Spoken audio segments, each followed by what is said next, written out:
दिन रात देखा है सपनवा तू दईदा धायना मान हो। हजी दिन रात देखा है सपनवा तू दईदा धायना मान हो। अहो बाबा बेटा बिना सुना है अंगनावा पूरा दया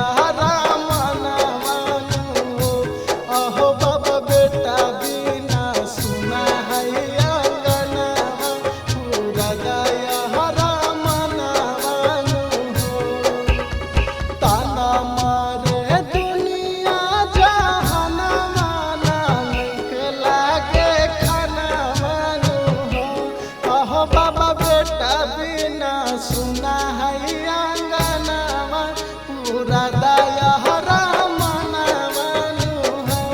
अहो बाबा बेटा बिना सुना है अंगनावा पूरा दया रामनवानु हो।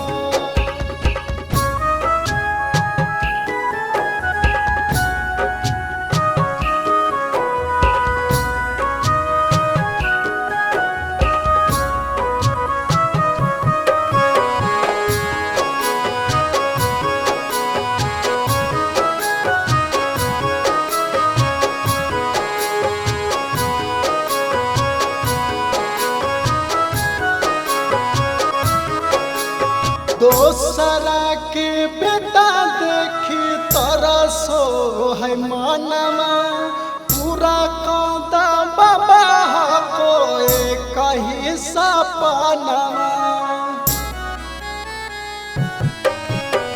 दोसरा के बेटा देखी तरसो है मनवा पूरा कौदा बाबा को कही सपनवा।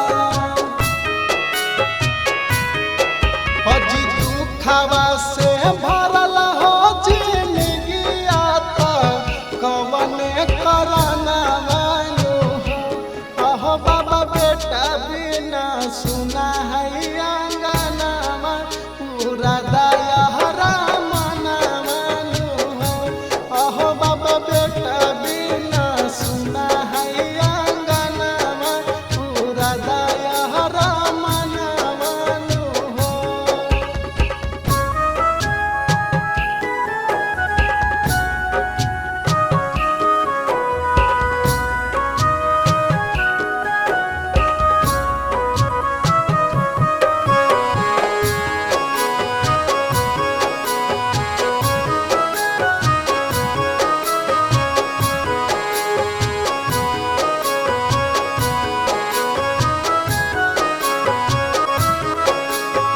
हर साल आइबो बाबा तोहरो